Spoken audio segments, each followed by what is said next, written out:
प्यारो लागे है, सारो लागे है, नीको लागे राज।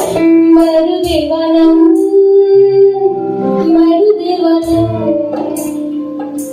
मरु देवानंद। परमात्मा परमेश्वर आज उनका जन्म एवं दीक्षा कल्याणक है।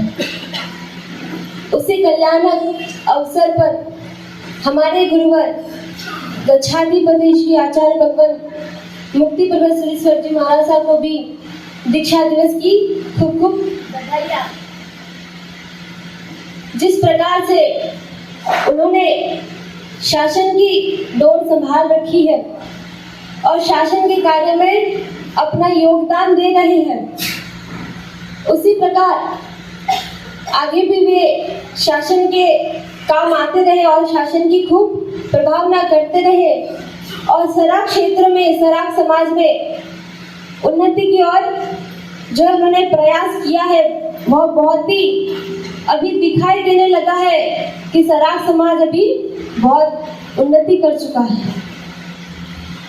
तो जिस प्रकार उन्होंने सराक समाज का उद्धार किया है, उसी प्रकार आगे भी वे और उद्धार करते रहे और सराक समाज भी उनका और वर्चस्व बना रहे, यही कामना है, यही शुभकामना है इनके प्रति।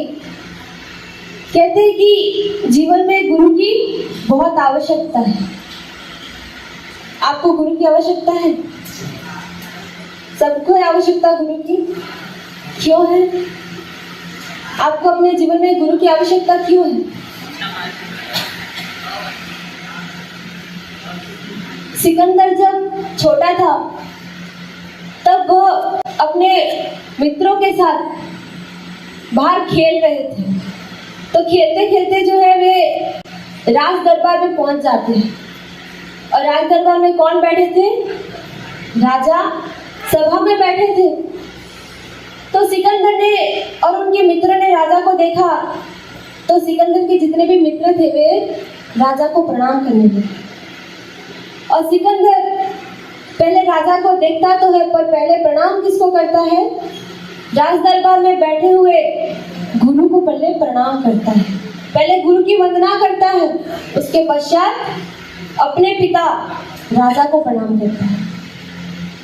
तो उसके सारे मित्र यह दृश्य देख के सिकंदर से पूछते हैं कि तुम्हारे पिता कौन है? पूरे राज्य का पिता है, और राज्य के पिता को छोड़ के तुमने गुरु को पहले प्रणाम क्यों किया? सवाल बहुत ही छोटा सा है, पर उसका जवाब बहुत ही गंभीर है। एक छोटा सा बालक जो ये समझ गया कि माता पिता क्या करते हैं, हमें संसार में लेकर आते हैं, और जिस गुरु को उसने प्रणाम किया वे गुरु क्या करते हैं? इस संसार से हमें मुक्ति का मार्ग बताते हैं, यानी हमें संसार से जो है पार ले जाते हैं। तो बड़ा कौन हुआ? संसार में लाने वाला या संसार से तारने वाला। तो आपको गुरु की आवश्यकता क्यों है? आपको संसार में रहना है या संसार से पार जाना है? तो आपको भी संसार से पार जाना है और हमें भी संसार से पार जाना है। तो इसलिए हमें भी हमारे जीवन में किसकी आवश्यकता है? गुरु की आवश्यकता है।